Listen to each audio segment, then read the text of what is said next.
Attaboy. Welcome, everybody, to the Zero Momentum Podcast. I am one of your beautiful co-hosts, Aubrey. The man who was the other co-host is Zachary, sitting right here with me.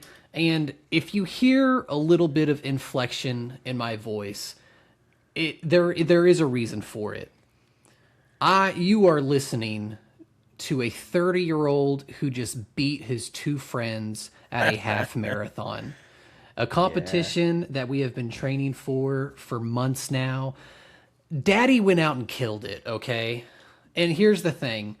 Is it impressive that we ran 13.1 miles? Yes, it is. Yes. Is the time that we ran it in impressive? Not in the least bit.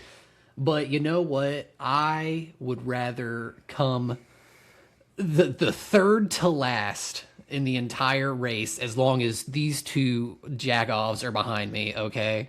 Fair. And I'm gonna be real honest. I've held off on the gloating and like the just kind of rubbing it in y'all's faces because I wanted to be humble. But right now in this moment I'm not humble. I know that we are gonna get into it, okay? But I just want everyone to know that Dylan battled his demons out there. Aubrey over here battled his demons and just became a man possessed on the last 3 miles. Dude, you want to know the wild thing? Hit me. I didn't even have David Goggins in my ear. I weren't was even listening to music the whole time. Yeah, dude, congratulations on winning. I think talk about if Vegas would have had the odds on us, you absolutely shattered the underdog. I think, at least from my understanding, I didn't feel like you felt very confident that you were going to take first.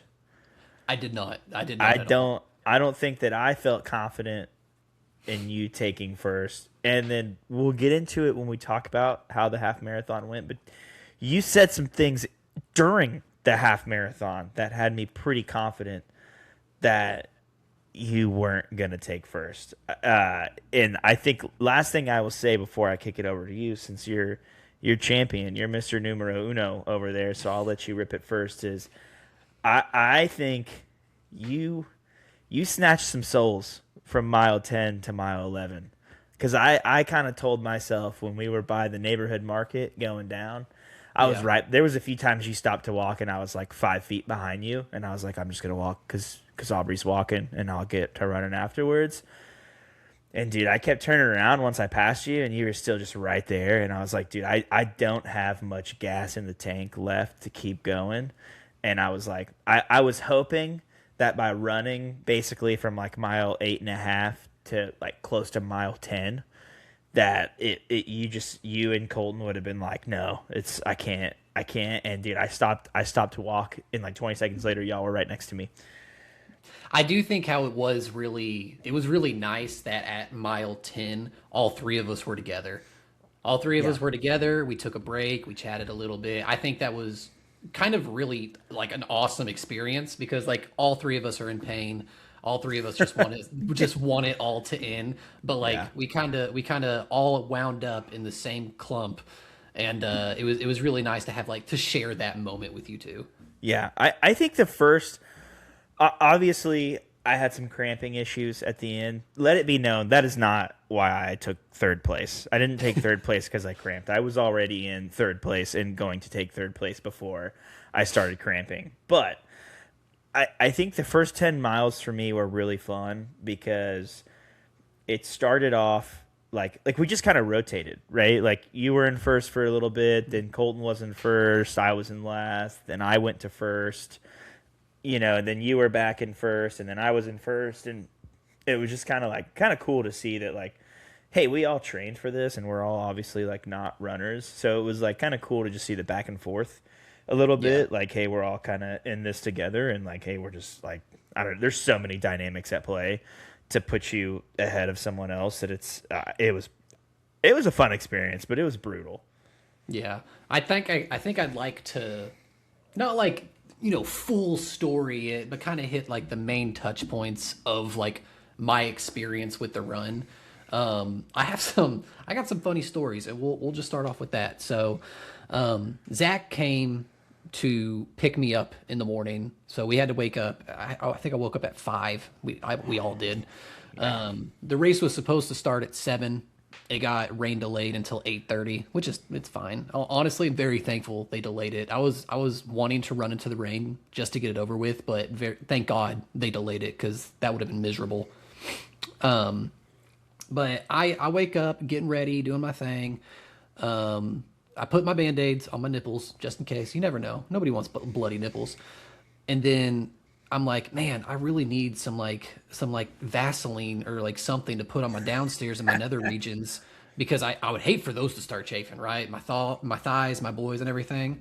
So I go to the medicine cabinet and I'm like, I don't see any type of Vaseline or anything, but I see an unmarked bottle and I open it up and I was like, oh, that looks like the right stuff. And I just get a freaking handful of it and I just start lathering down there, man. Like I'm putting it in all the crevices, making sure that there isn't an inch down there that's going to be rubbing together. And about 30 seconds after I put that on, I'm like, it's really cold. Like it feels like somebody is like putting a snowball against my beanbag right now. And come to find out, I put vapor rub everywhere down there. So that's how my morning started. Okay, which Never trust the unmarked bottles. Never trust the unmarked bottles. But from there, Zach picks me up, which it didn't affect the race. If anything, it probably helped because it's still petroleum based. So like I think in the long run, I think it helped. As long as you didn't chafe, I did not chafe. There I you did go. not chafe. Get there, race. We just hang out in Zach's truck for a while. I think both of us probably pissed 4 times before the race began. So, I'd say so. Yeah. So 8:30, everything kicks off. Everybody's running, and I would say for the first 4 miles, I felt great, man. Like I hate running, absolutely despise it, but in those 4 miles, like I felt like I could run the entire thing. Like felt really good. Nothing was hurting. Nothing was cramping. And then I had to pee. And mile 4 had a rest station. So I went and I had to wait in line for them to, be done in front of me. And that's when Zach and Colton caught up to me the first time. So how long did you wait? Because I will say, like, to add my, like, I don't want to interrupt your story, but just because I have the other viewpoint, right, where I was like maybe 20 yards ahead of y'all and Colton, just because start time, there's so many people around, and then it just kind of works out. You're just a little ahead or a little behind people, and you had passed me, and then Colton had caught up to me. So me and Colton were running next to each other, and the whole time we were like, "Where the heck is Dylan?" Because we were looking for your red hat. You were in like your maroon hat. Yeah. And we were like, "Where is this hat, man?" And then like finally we saw you at the porta potty, but I was like, oh my gosh, like you were so, I wouldn't say you were like so far ahead of us, but you were far enough we couldn't see you in the crowd. Yeah. And so and that's what kills me, man. If I wouldn't have stopped there, I probably would have shaved like 10 minutes off my time because I felt great if I just didn't have to pee. How long did you wait? I mean, if we're being honest, time wasn't real in that entire 13.1 miles. Sure. I have no idea. It could have been anywhere from, I would say, 1.5 to 4 minutes. Like okay. I was waiting there for a decent amount. There were some ladies in front of me. Ladies take a little longer. It's natural. But yeah, I was, like I said, I felt good. And then as soon as I peed, I took like one of those gel things and I took off and I was like, man, I lost it. I still felt pretty decent, but it wasn't near as good as it was. But caught back up to y'all, and from like mile 4 until like mile 7, pretty uneventful. I have a question for you. Yeah. In hindsight's 2020, okay. Mm-hmm. Did you see the rest station that was having pickle juice? Okay, so I read the map beforehand. So when I saw there was a pickle juice, I don't like pickles. I don't like pickle juice. To your point, hindsight's 2020. I absolutely, if I were to go back and run it, even though I despise pickles and the flavor of pickles, I would have taken the pickle juice because I had some cramping problems later in the race, and so that would have helped. But I was very aware that it was pickle juice and just pickle juice and nothing but pickle juice. You see, I did not read the map and I was unaware. So I'm running, doing my thing, and I come up to this rest station and I'm like, oh, sweet water. And then like I said, hindsight's 2020. There are two grown ass men in pickle outfits handing out cups. And I look back, or I think back on it, I was like, nobody in front of me grabbed one. Nobody in front of me grabbed one. I grabbed one, put it to my mouth, and I'm like, I don't like pickle juice either. Yeah. And just like immediate, like spit it. It's all down my shirt. It's like, I'm like wiping the pickle juice away from me. Right after, like they're side by side, right after that table with the dancing picklemen and like the big sign that says it's pickle juice, probably, I'm stupid. There's another table that has nothing on it. Nothing but cups with liquid. So in my head, I was like, okay, that stand has pickle juice. This stand right here has to have the aqua or the agua, whatever. So I grab another one, shoot it, and it's more fucking pickle juice. So I don't know when the next rest station was after that, but from that point until then, I just had the taste of pickle in my mouth, and it was awful. I let it be known, I understand the second table piece because there was a lot of times where it was like all water, and then the next table was like yellow Gatorade. So Yeah. that makes sense to me. Maybe the pickle juice is what got you through. Dude, it could have been because immediately just like because I was in the zone, like I was focused running, and immediately it kind of brought me out of it. And I'm like, oh my God, that was disgusting. And like I had to like focus myself again, and like it did give me kind of like a boost in I wouldn't say energy, but like I guess adrenaline because I just put nasty ass pickle juice in my mouth. Yeah. I think the first few aid stations, like once I got like the Gatorade in me or whatever electrolytes they were serving, I have no idea if it was Gatorade or something else, or like a shot of water in me. Like there was like a good like quarter mile directly after that I felt very good. Like for the first couple ones. Yeah. After mile 10, I never felt good, but Yeah. And like I said, I think that was like mile 7 or 8 or something. yeah, I think And it was, then yeah. Yeah, and then we get to where you said by the neighborhood market, and it started that downhill on the side of the highway. And dude, the unevenness of the road, and this is where like I started hurting, and that's where you and Colton kind of pulled away from me a little bit. But like, man, my feet, worst pain I've ever felt in my feet before. And like I just had to keep going because that was like I caught back up to y'all, and that's where we had that little powwow. And kind of got to run together for a second, and then the hill, man. And was it all uphill for the last 3.1 miles? So that whole strip, I would say not all uphill. There was a few. It kind of ebbed and flowed a little bit, but mostly uphill. I would say for sure the last like mile and a half when you hit the by Crystal Bridges, when you hit the bridge that goes up, I mean, you're all uphill from there till you get to downtown and flip around to the finish line. So yeah, I think it was like, I can't remember exactly where it was. It was the side of the road that had like all the advertisements for the eggs, like yeah. So I think I had pulled ahead of y'all a little bit right there, and I kept telling myself in my head, if I run this hill, they're not going to catch up to me. If I can just run this hill as much as possible, like I know that is going to outpace them, and like I'm going to finish first. And there was actually a time where I was running and my left like foot like just gave out for a minute. Oof. So like I kind of like hopped and kept going. And in my head, like the most badass thing that I've probably ever thought in my head, that happened, and in my head I'm just like, don't show weakness. Like they're right behind you. They see you getting weak and they see you hurting. Don't let them see that you're hurting. So after that happened, I just like full on just kept going and kept going. Yeah, you. So, well, I'll let you finish. Is there anything else about your journey that you want to talk about? Because I can dive into There's one mine. more. Yeah, hit me with it. There's one more. Suzanne. Sweet, sweet, sweet Suzanne.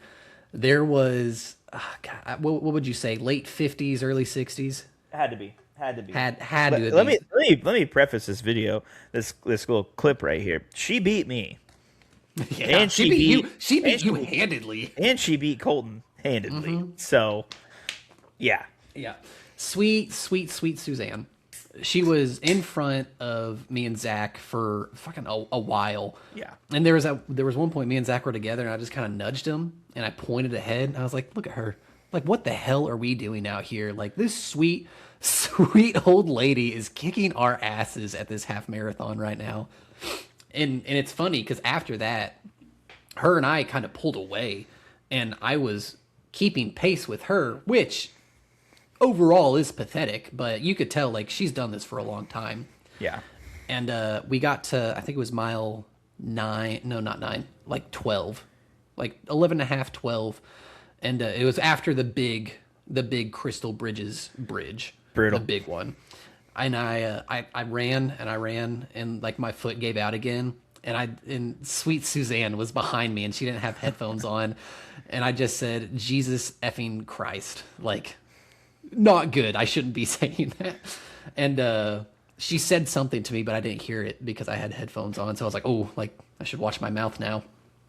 But her and I made it up the hill together, and I started walking. And Suzanne looked at me and she said, "You got 2 turns left. Don't stop." So I kept going and I kept going, and I got ahead of her, and I had to walk again. And she looked at me and she said, "Do not let me beat you." And I was like, oh God. So we got to the final turn, and I don't know how far it was to the finish line, but I kept going the entire time. And in the standings, it is me, and like 4 seconds after me, it's Suzanne. I love it. I love and it. we crossed the finish line. I was like, "You're awesome," and I gave her a fist bump, and it was really cool. It was really fun. Yeah, I think overall a fantastic experience. I think I'm going to do it next year, which is hard to say right now because I can't move. Yeah. But because I thought to myself, like, hey,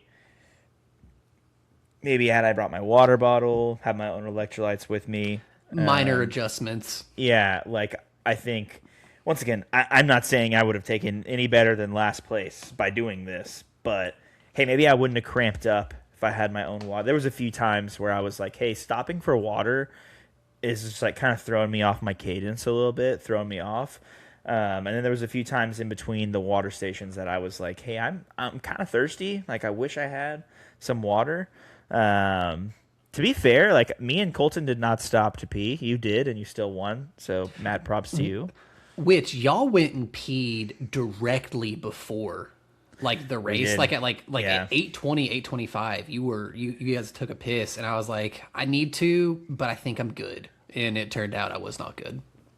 I felt like I had to pee when we started, but I think some of that was just like kind of like excitement, and then mixed with that, just it was kind of cold outside, and I was like, I've already peed like 5 times in the last hour and a half. I don't need to go again.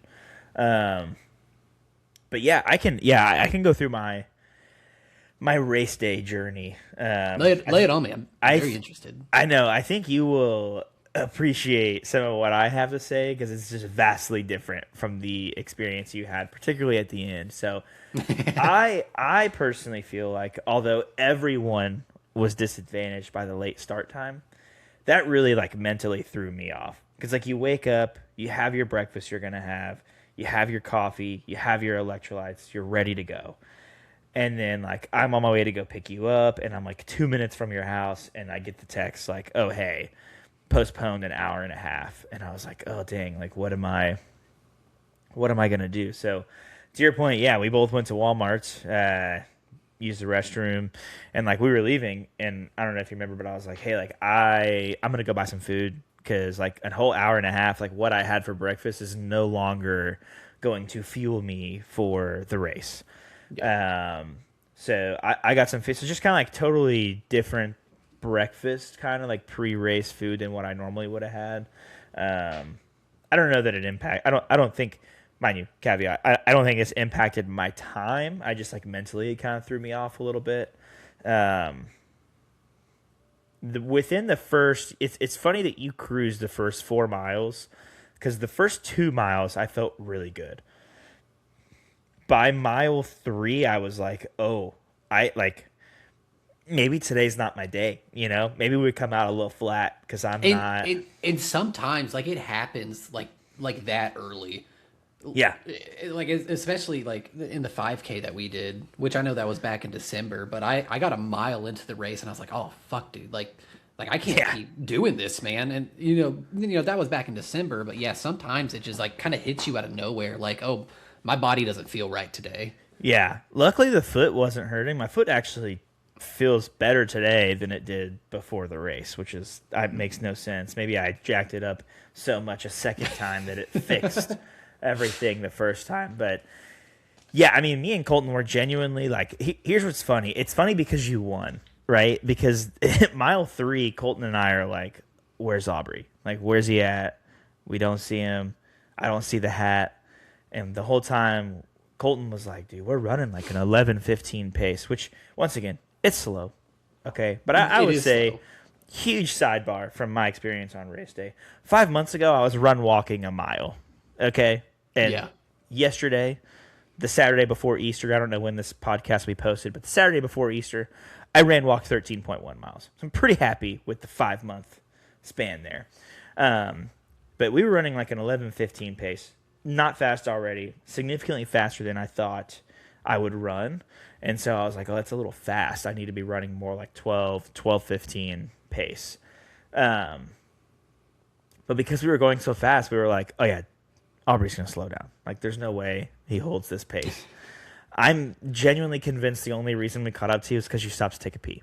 Otherwise, yeah. And in hindsight, like if I would have known, I would have peed with y'all, and I think I just would have been gone.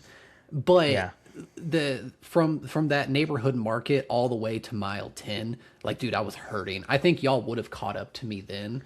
And I honestly, I think y'all being there and us all kind of like taking a break together, I think that kind of mentally reset me to Yeah. give me like the energy to keep going. Yeah, I think it would have been interesting to see the times. Once again, I don't know that anything would have changed. But I know there was definitely some mental push earlier in the race for me where I was like, oh, hey, I'm 20 feet behind Colton. I'm 10 feet behind Dylan. I need to go. I wonder if we didn't meet up at mile 10, how the last 3 would have went. Yeah. Like, or had we started in different corrals where it's like, hey, because we were all together, but you and Colton crossed the start line after me. Yeah. I was about 10 feet in front of you, 20 feet in front of you, just how we were in line. And so it's like, technically, I was in last when we were all walking together. And Yeah. so I think it would have been really interesting. Like, hey, no mind games. No, you can't see where anybody's at. Like, you do corral A, Colton does corral B, I do corral C or whatever. That would have been interesting as well. But dude, yeah. So the first 4 miles, I mean, we passed you, and I felt good that we passed you. I was like, oh, thank goodness, like we finally caught up, because like I knew we were all kind of close together. I think I hit my prime. I hit my stride. I think mile 4 through 10. I actually did really, really well. I think you were ahead for the most part in most of that time, but I know we kind of had the back and forth. I'll say they're in the middle. There was a good, like, okay, Zach's in front, okay, Colton's in front, and then like I caught up to y'all, and then like we just kept kind of like getting in front of each other. Yeah, it was good, but I felt good during that time. I think around the neighborhood market, kind of when we made the turn, I agree. The elevation being like sloped down, you're just running on an angle.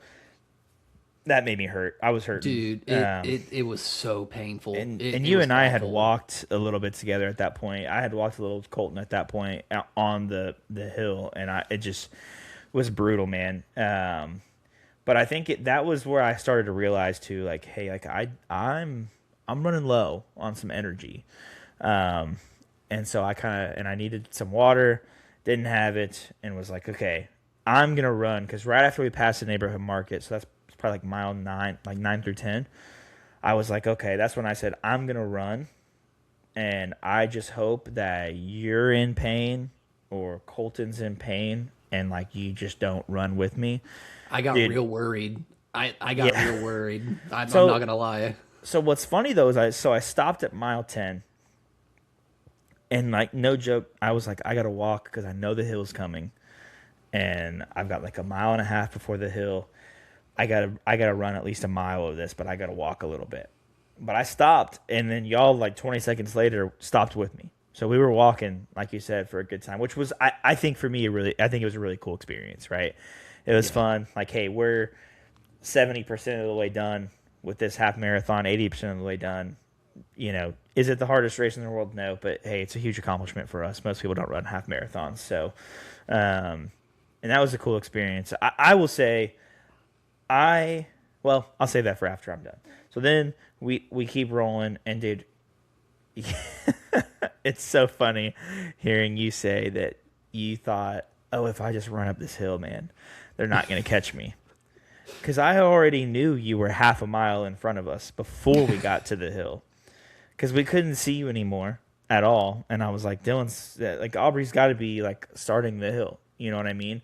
Yeah. And Colton and I were already like, yeah, I like, we multiple comments back and forth of like, I don't know what's gotten into him. We were like, dude lied about how hard he trained. Like, he's been training this whole time, didn't take no breaks or anything. And so it was funny that you were like, oh yeah, if I run up the hill, they're not going to catch me. Brother, I knew we weren't catching you half a mile before you even got to the hill. So, I walked for a little bit. I genuinely like could not. The demons got me. I could not, like, my legs were in pain. And I think that's kind of the difference is, like, yes, I wanted to come in first, honestly, to prove to everybody that expected me to come in last that, like, hey, no, like, I can do this shit. But I think that's kind of where me versus you and Colton differ, is like, I didn't give a fuck about my feet. I didn't give a fuck about my feet. I didn't give a fuck about my back or my hips or anything. I was like, I am going to push and push and push until like I beat them. And like, I'm not gonna lie, mentally, like, I'm very proud of myself for doing that. You should it was be. kind of a cool experience. You should be. Because like I crossed the finish line and like, because like I had to go with you to get my stuff out of your truck. Like, dude, I couldn't walk. Yeah, And no, your feet were crooked. You were limping over. You were struggling, dude. So it was miserable. yeah, so yeah, I knew you were winning probably about mile 11 because we were all walking together, and then you took off first, and then I looked at Colton and I said, "Dude, I don't know," and maybe you can call it a sign of mental weakness in that moment. I said, "I don't know if I can keep running," and and it was Colton saying, "Me neither." That was like, oh, so we're walking together. So we're done. Yeah, we probably walked. I probably walked a mile and a half of the last 3 miles. Yeah. Of which a mile of it was with Colton. I walked up the hill, couldn't couldn't do it. And then when I got to the top of the hill, my problem was after the hill, mind you, you're long gone here. Colton walked up the hill with me, but his legs are so dang long. He was 50 yards ahead of me by the top of the hill because he just strides way longer than me. We got to the top of the hill, and it kind of gets to be up and down a little bit at the top. And I started running when it was going downhill, but then my quad started to cramp. So anytime I was trying to catch myself, I felt like I was going to fall over. Like I could not catch. So I had to walk downhill, but I could run uphill because there wasn't as much pressure on my quad. So I'm like, I was able to run. So I saw, your mom and your wife and my family and some of Colton's wife or fiance was there. So like, I pretty much when I passed your wife and your mom, I started running, which your mom took a video. I don't know if she sent it to you. But I got a video of me, you, and Colton. Yeah. So you can see I'm walking for like, there's probably about 50 yards in this clip. I'm walking for 40 yards of it. In the last 10, I was like, all right, I guess I can run a little bit because it's back uphill. But, dude, I was just so, like, I was so done. And then it's also, like, the realization that, like, hey, like, I'm not catching Colton. and I'm not catching you. So it's like kind of like just a battle between me and me. So I was genuinely trying to run as much as I could. And then I was like, hey, we're a right-hand turn and then a quick left, and it's the finish line. So right before we turn left, I was like, hey, I'm going to go. Like we're going to run, and it's not going to be fast, but we're going to jog it out. And so I'm jogging, and props to just Northwest Arkansas in general. What a great finish line with people who, I mean, I ran into some old work friends who had finished the race earlier, who I had seen, or like people that were cheering some friends on earlier in the race that were there at the finish line. So like a great crowd. Man, I turned my headphones off for probably like the last mile and a half of it because there were so many people just lined up, like egging you on and like trying to motivate you and everything. And I was like, this is making me feel good. Like I got pride in what I'm doing right now. Yeah, 100%. I mean, it's a huge accomplishment. I mean, but yeah, the end of the race, super, super great. And I think I'm Googling right now how many people have finished a half marathon on Earth. It's a wild stat. Well, like it's like something crazy for marathons. Yeah, it is estimated less than 1 to 2% of the world's population have completed a half marathon. So you're a 1%er, big guy. Let's go, man. I'm a 1%er in something. There we go. But yeah, I think huge props to the area, the people that put it on, the people that stayed, because that was a great experience. My problem was I was running and I was feeling good, and like it's hard not to feel good. You got like hundreds and hundreds, if not like 1,000 or 2,000 people like cheering you on to finish the race. We're about 20, 30 feet from the finish line.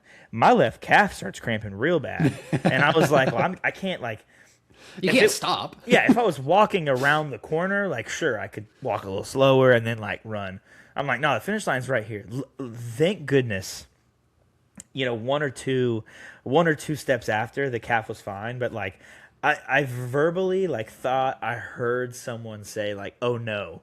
And I'm sure they didn't, but like mentally I was saying like, oh no, like I could go down because you're so dead. Like yeah, some people aren't dead when they run a half marathon. Me, I was dead. We were all hurting. And so like that last like couple steps was wild because I was like, oh, I might give out here, and that would suck. I was genuinely worried with how bad I was cramping the last couple miles that I wasn't gonna finish, but glad I did. And honestly, like I don't know about you, like once you cross that finish line, like we had been training for this, mind you. Yeah, the last month of training didn't go according to plan, but like we've trained hard for the most part for this for 5, almost 6 months. Like I felt an overwhelming like sense of accomplishment, like borderline almost shed a tear because I was like, hey, like this is a big deal.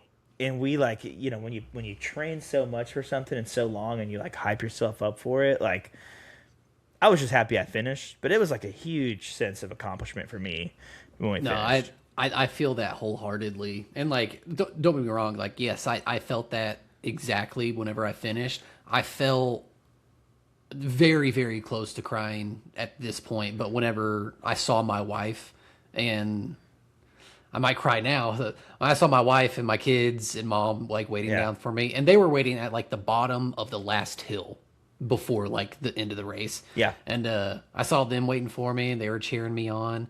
And like I was walking like past that bridge where they were waiting after, and like I saw them, I was like, can't walk. I got to run past them. I got to be running whenever they see me. So I start running, and they're cheering me on, and I can hear my wife is like bawling. Yeah. And it's funny because after the race, she told me like, yeah, me and your mom just cried and said like, oh, we're so proud of him and everything. And so like in that moment, got very emotional. And then about 20 yards past them, there's a lady behind me, and I hear her say, "You have a beautiful family." And then after that, man, I was like, "Oh my god, dude!" I think I did shed a tear in that moment because like it was a very beautiful experience. Yeah. Oh yeah. And like that's like your family was along the route. I know my family, my wife and kids, and my dad were right at the end. So they were like right at the end, like finish line, guardrail, them. Yeah, so there's like a finish line for those that are listening in and don't know what we're talking about. There's a finish line and there's guardrails all the way down, and then you have like 50 yards, maybe like 40 yards after the finish line, and there's another guardrail, and you kind of loop around. So my family was right at the end. But yeah, dude, it was like seeing them, and then like turning the corner, I was just like, man, like that's a big, kind of a big deal. Like I said, like 1 to 2% of the world's population. So like, it's interesting because I was thinking about this. Like I have friends that do marathons. Like my buddy Jeremy's running a marathon next weekend. So a half marathon to him is nothing. And that's cool. But it's like, hey, like I don't know that many people that have ran a half marathon. Like today during Easter, everyone was talking about it and like asking how it was. And they were like, oh yeah, I should really sign up for something like that. I've always wanted to do. I've never done that and everything. And I'm like, yeah, like not a single person in my family or in my wife's family has run a half marathon. I have ever known 2 runners, and they're in my family. They're my aunt and her husband, and these people are batshit nuts. Hold they on. run. So your aunt and your uncle? I mean, aunt And uncle. but I mean, technically, uncle by marriage, but yeah. He's still your uncle, dude. Okay, my aunt and my uncle. Okay. Yeah, just because it's by marriage doesn't mean anything. Anyways, these 2 are batshit crazy, and they run ultra marathons. Ooh. They run the 50 milers and up all at once. Give it 5 years, we'll be there. Yeah, and those are the only 2 people that I've ever known that like that's what they do. Like that's the hobby. Like very very thin, very athletic for like their entire lives. But like other than them, I know precisely 0 people besides us now that have run a half a marathon.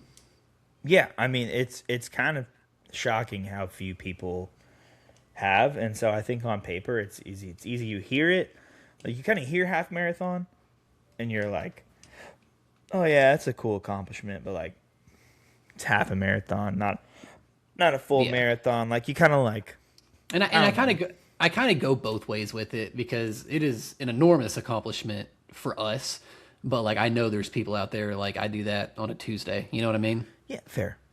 I hope that it is a stepping stone to more fitness activities for ourselves. Same. We'll definitely get something planned and ready to go. Yeah, I do think. I was gonna say something from earlier in the race, but I don't remember what I was gonna say. I just know. Yeah, I wish I would have had my water with me. That would have been hopefully helpful for the cramps. Yeah, it's kind of upsetting, to be honest, like the last 3 miles for me, just because like I had ran that route before knowing that, hey, this is the end.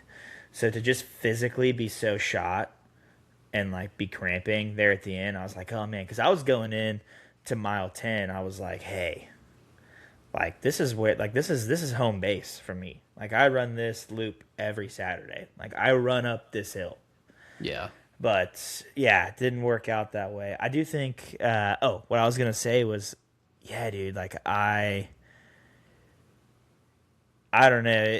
It was just interesting, like all of us being really close together in the race for the most part, until the end, because yeah, it would have been what's funny is it would have been really cool to pull away, but at no point during the race did I like stop and walk and like think I could have kept going. Like when I took those breaks, I had to. So I think all of us probably felt the same way. Like you would really piss me off because I'd be behind you and you'd stop and walk and I'd be like, okay, let me like get a quick breather. And you'd take like 10 steps and then you'd take off again. And I'm like, dude, no, that's not quick enough breather.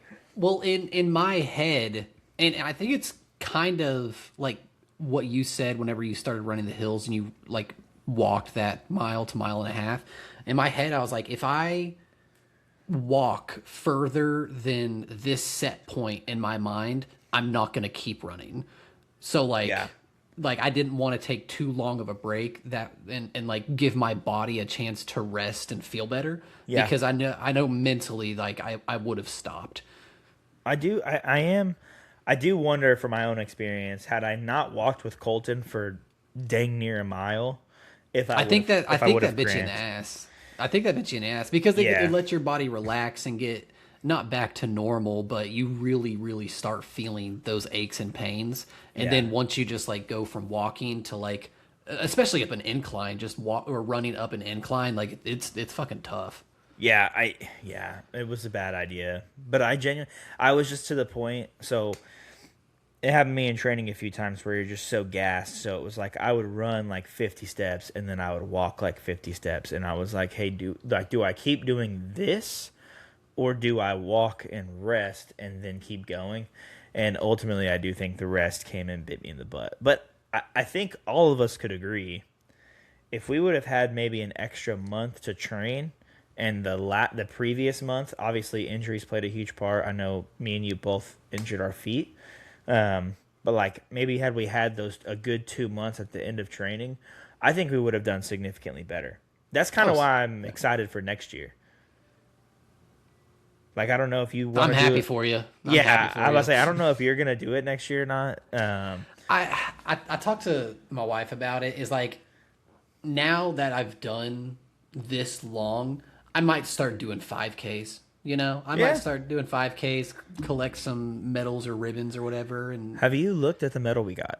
dude, it's dope. I actually It's have it. Yeah, it's super cool that it's like start. It's You right know, it here. rotates around and it Yeah, shows all the pinpoints of like where you were on the race. So it like you it's can't freaking see it. awesome. Yeah, but it says start, and then like every street or park or like district of town that we run through is on there, and then it ends with finish. It's pretty cool. Dude, I told my wife, I was like, if this is the medal that you get for just completing the half marathon, I would love to see the winner of the full marathon and what they actually get, because this thing's dope. Yeah. I think during the race too, I had too many negative thoughts. Like I was like, why did we do this? I mean, And yeah. some of that is because I walked past Colton, and Colton's like, never again. But I think May- my wife, you what? Oh, go on, go on. I think my wife wants to try and do it. Ooh. Well, because she played soccer in college, so like she's used to being in shape, and so she just kind of wants to get back in shape and test it out. My sister said that maybe she might be wanting to do it. My brother-in-law said maybe. So I was like, hey, if y'all want to do it, like it's local, and I genuinely hope that I at least keep the same shape I'm in now, preferably better. So like, yeah, it sucked afterwards. I was paralyzed for like 2 hours in my bed. But it doesn't have to be that way. Like, and if other people are wanting to do it, I'm happy to do it, you know? Yeah, it's funny, like you say that mentality thing of like being negative, because I do think that plays a major factor. I I can only tell you like a handful of thoughts that I had that entire race because I just like tuned out. I tuned out everybody around me. I tuned out how bad my body hurt, and Yeah. like it's kind of a cool feeling because like I had zero thoughts. I had Yeah. straight move your legs, and like that's all I had. I think going into it the next time I do it, I probably won't listen to music cuz I didn't quite get into like a good flow state, whereas like in training a couple times I would, where it's like, hey, I wasn't listening to music, I hear my breathing, and that's like all I'm thinking about is like my breathing cadence and like running. But I got to say, man, proud of you for pushing through it. I know like genuinely nothing short of extremely impressive. During your training, you only ran 7 miles as your top run. Um, And I had to, and I want in those 7 miles, I wanted to go further, but I hurt my foot too bad. yeah, and then you had to take some time off with the foot, and then that kind of derailed the end of your training. So you're almost in the same boat as me, where you ran your long run, and then you kind of didn't really do anything else until the marathon. So extreme props to you, man. Appreciate it. It's Appreciate it. amazing. Like that's the thing. I took third, but having been friends with you and Colton for so long, like genuinely, when I was back there walking with Colton and you were taking off and I couldn't see you, I was like, dude, I'm proud of you, man. Like the mental toughness, because I knew you were hurting. You had said things like you had told me like at mile 5, you're like, I'm hurting, like I'm starting to hurt. And then I know all of us were hurting, but at the incline, like you were like, dude, this sucks. Like I hurt. And so, yeah, genuinely proud of you, man. I know you pushed through a lot of physical pain. Obviously, dude, just the mental toughness. I mean, everyone around you was asking who's going to carry the boats, man, and you carried the boats. So I proved I mean, Suzanne wrong. Okay. yeah. I So love that woman. I'll never see her again in my life, but if she ever, by some miracle, hears this, I love you, Suzanne. You are incredible. yeah, she's better than me, that's for sure. So, but yeah, on to the next fitness challenge. So I think our next challenge is going to be a little easier, but I think it should be whatever finally gets rid of my man boobs. yeah. So I think we should do. I like the idea. Colton brought it up. He said because you don't have a gym membership. I know you want to get a home gym. You talked about it in episode 2. We don't know when that'll be. Maybe we do push-ups, sit-ups, air squats, 3 individually. Okay. Just who can do the most. Okay. So Not like a, each. not a you could do 30 push-ups and now you can do 50, but just each individually. Who does the most push-ups? Who does the most air squats? Who does the most pull-ups? Like within a time span? No, like at one time. Okay, that's why I was confused. So Yeah, because like I was like, hey, like worst case scenario, if to do this challenge, you got to go buy one of those like $20 like door frame pull up things. Like I'll buy it for you on Amazon, and ship it to your house if it's a big deal. hell yeah. But yeah, and I think we should do it not too long because that's not like a hard challenge. But No, if we did like what 8 we weeks, have, I say what we have 6 months for the half. yeah. But I think Yeah, if we did so- like 8 weeks, 10 weeks, like 2.5 months. If we're gonna do 2.5, let's do 3. Let's give it a full fiscal quarter to work go. on 3 different workouts. You gotta do Maximize push-ups. profits, drive shareholder value, full fiscal Hey, quarter. hey, I why got don't you just go ahead and 10x that shit? Yeah, Okay, you know. just 10x that shit. What? I'm looking over your profit and loss sheet, and I'm just wondering why you haven't 10x your profits here. You know, I Like, mean, it's not that hard to just 10x that shit. just 10x it. Yeah, I'm But cool with 3 months. I think that's a good number because it's literally half of our training for that, but it gives us time to work on all 3 at Yeah. you get it. Yeah, and I think we'll measure them separately, so we'll have to figure out. So, oh yeah, just so everybody knows, Dylan's reward for winning first place is second place had to buy the first round of beers at a local pub, and last place, myself, has to buy the food, whether we do 2 pizzas and a side or whatever. First place gets to enjoy all that without paying for anything. So Aubrey over there gets to enjoy it. Which kind of makes my money back. What was it, $120 to run in the half marathon? To be fair, we did not get the early bird pricing. We signed up last minute. we still had in our minds like, we can still get out of this. We just don't pay. Colton paid like $75, which is still a lot. The pullover is a little cheap for my liking. I haven't even looked at it. So a lot of people said like, "Oh, the pullover was really cool a couple years ago." The one this year, like the pattern's cool, it looks cool, but it feels a little cheap. But we did get a chicken biscuit though when we finished the race.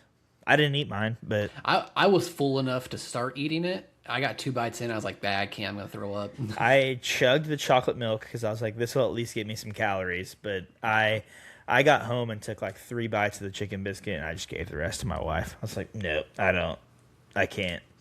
But anyways, yeah, I'm cool with the 3 months. I think we should track them separately and just say like, hey, because ultimately, if we each win 1, there will be nothing, right? Yeah. But then I think that's probably unlikely to happen. So That's the thing. I'm going to only focus on like push-ups, and I'm going to do 5,000 push-ups like every 2 weeks.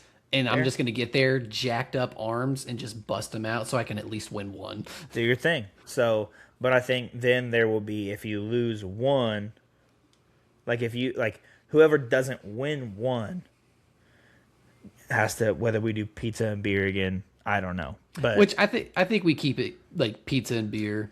Keep it cheap, keep it easy. yeah, like it could be something, or it could even be like, hey, yeah, there's a lot of easy things we can do. I think we're all aligned with pizza and beer. Yes, Would be my guess. 100%. 100%. And then maybe it's like, hey, if one person, which will probably be me, wins all three, then I'm just saying. Sheesh, that's some confidence over there. I feel good about it. I feel good about it. I don't feel good about running, but I feel good about push-ups and stuff. But then, like, if someone wins all three, then maybe we do, I don't know, the same thing of, like, hey, someone buys pizza and beer. We'll have to figure out how we level it. You know, maybe whoever wins the most doesn't pay for something. Whoever wins the second most pays for the first round of beer, and then whoever doesn't win anything pays for the pizza. That's probably how we do it. So Yeah, I'm down for that. but yeah, But we've been yapping about our experiences for about 50 minutes now. Do you want to move on to some fun shit? yeah. Do you want to rip yours, or you want me to rip mine? I got two. Do you have two? I have one, so we'll go your first one, and then Okay. mine, and then we'll do your second one. Okay, I'll start off with the one that I'm not near as excited about.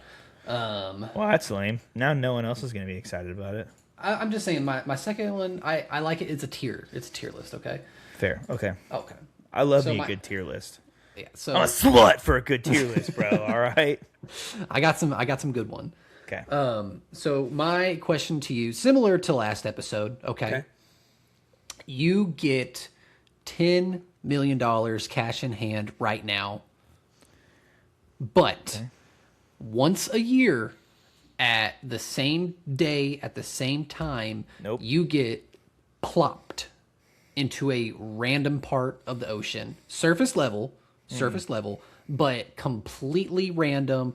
It could be the Arctic Ocean. It could be on just outside a beach in Fiji, but completely random once a year for the rest of your life. Would you take it? No.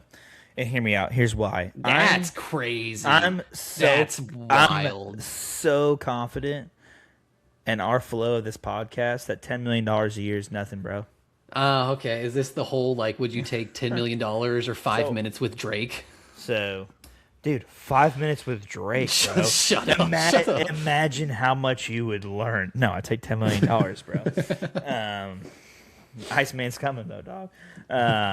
So, hear me out.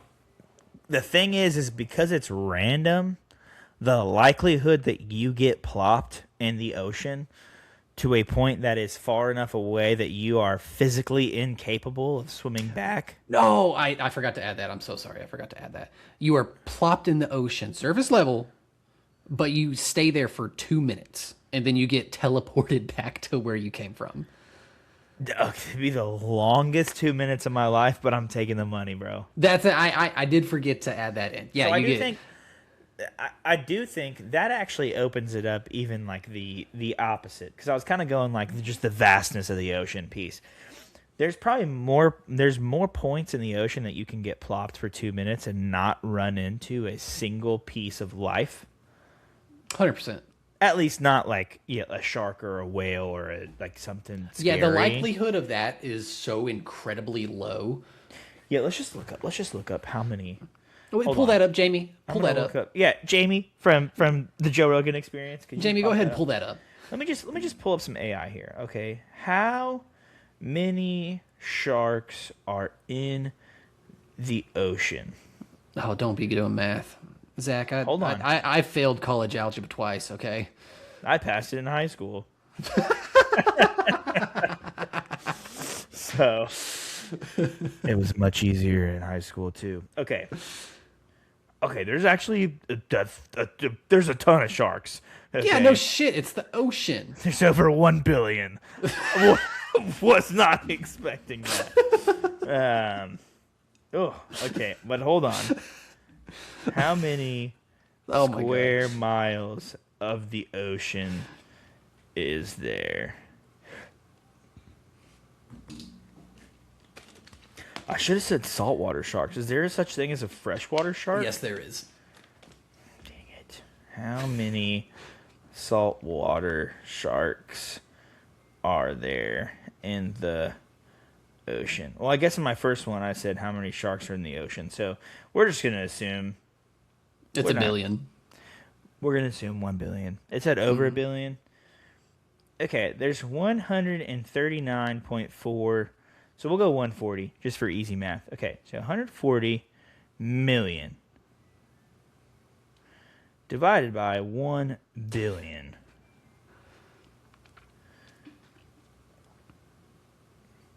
That doesn't look right. Here's the thing. I think you're overcomplicating this. The sharks aren't going to be the problem, okay? The problem is going to be you get plopped in the middle of a storm where there's 30-foot high waves, and you're just donezo within the first 2 minutes. There's 7 sharks every square mile of the ocean. Okay. That's a lot of sharks, bro. I'm not worried about the sharks. I'm not either. I'm not worried about a storm, dude. I can hold my breath for 2 minutes. Here's the thing. Even if you can't hold your breath and within the 2 minutes you pass out, you get teleported back to where you started. I'm going to have an ambulance, like, medic team waiting for me to plop back. I just thought of the worst possible scenario. Go on. You're on vacation, okay? You're in Florida. You swam out. Sandbar collapses. You're stuck in the rip current. You're swimming, baby, okay? Boom. You're plopped in another part of the ocean. You pass out. Boom. You come back 2 minutes later, and you're passed out in the middle of a rip current. You're just a poor planner if that happens, okay? Yeah. No, I take the $10 million. There you go. Proud of you. Proud of you. All right. I got something for you. Okay. So, we are going to do some Mad Libs. All right. I don't know if you remember Mad Libs from back in the day, but basically how this is going to work. I have five words that I need you to fill in. You know nothing about the prompt that I have. Okay. And then we will just read it afterwards accordingly. Okay. I need an adjective. Clumsily. This is already great. I need a noun. Your mom. This is solid. This is already good. I need a verb ending with ing. Bouncing. Oh my gosh. Okay. I need a plural noun. Hens. Hens. Hens. Okay. And then I need like an exclamation, like you like yelled something. Farted. This is solid. Okay.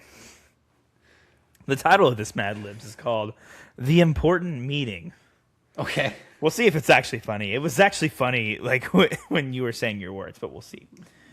My boss told me I needed to be more clumsily at work to get a promotion. So to impress him, I brought a giant your mom to the big quarterly meeting. Almost immediately, my coworkers started bouncing when they saw it. Hell yeah. The CEO was so confused that he started handing out free hens to try and calm everyone down. Hell yeah. I panicked, yelled, farted, and ran out of the conference room. That was good. Oh, dude, I haven't done one of those since probably like freaking grade school, man. Those are always fun. Like, even if it's not like super funny, they're always fun because they never make sense. They never make sense. No, maybe we do that again. I enjoyed that. That was a good time. A Mad Lib of the week. That was a good time. Okay. All right, buddy. I got one more for you. Okay. All right. And blind ranking tier list of breakfast foods. Okay. Okay. How many we have? Like 5? There's 5. I got 5. Okay. Okay. And be careful is all I'll say. Be careful. Hold on. Okay, let me ask a quick clarifying question. Okay. And if you're like, hey, it's against the rules, can't answer it, you just let me know. Are they like compound foods? Or Can't answer it. damn. Okay. So that means because my thought is like I'm a sucker for some sausage. Yeah, I'll say like sausage, but you can put sausage in like a breakfast burrito or on a breakfast. So, but sandwich, hear me out. what I mean? But like, if you said sausage, it's gonna be top 2 for me. Okay. Okay. But then all of a sudden, if you said like sausage breakfast burrito, like obviously that is better than sausage. So you're telling me those could both be in play? They both could be in play. Okay. Could fair. be. Okay. Okay. Okay. All right. So we're gonna start off. Number 1. Keep it simple. Pancakes. You might hate me for this. I'm gonna go 4. Yeah, Pancakes I don't hate you for that. they're solid, but like they're kind of like your standard. Like if that's our baseline, we're going 4. But if it's a baseline, it should be 3. Yeah, but also I'm thinking to myself like I would much prefer waffles and French toast. So Here's the thing. I got you in a trap. Okay. because they might not be on there. Well, Waffles could be the worst thing you said. It's a blind ranking. We don't know what's okay. next. We don't know what's next, but I do. Next, biscuits and gravy. 3.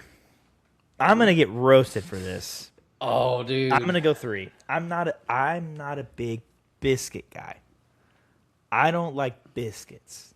That's The gravy's phenomenal. If you gave me that gravy on like some French toast or like a croissant, Ooh, shit on a shingle. yeah. You know what that was? Do you know what that is? No. Shit on a shingle. We would make it. It's just toast. It's not biscuits and gravy. It's toast and gravy. See because that you didn't that have to any me. biscuits. So that to me sounds amazing. I'm just It's not. not bad. I'm not a big biscuit guy. There's some really good biscuits out there, but there's a huge drop off between like good biscuit and then like it's a biscuit. Yeah, So 3. I gotcha. I'll go 3. 3. The next one, oatmeal. That's 5. I don't eat oatmeal. And that's the thing. I knew it was gonna get you. And the amount, not to be the crunchy guy in the room, but the amount of glyphosate that you're consuming when you eat your oatmeal is just poisoning you. I don't know Next. what that is. Next. Protein shakes. Oh, That's why I said, like, you putting pancakes at 4. I should have done 3. I should have done 3. It just completely just shattered it, man. Dude, to be okay. The amount of times that I have a protein shake for breakfast though over biscuits and gravy is high enough that I don't feel awful at being forced to put protein shakes at 2. Okay. So Valid. Last one on the list, and it deserves this place rightfully, is bacon. that's number 1. Number 1, always and forever. That's why I saved it for last. I was like, man, like it's automatic. You can't beat it. So I think my list I'm comfortable with because ultimately I probably would have swapped biscuits and gravy and protein shakes, but that's about it. Like waffles at 4, oatmeal at 5. Like, You mean pancakes at 4? oh yeah. Yeah. Oh yeah, waffles is not 4. Syrup pockets.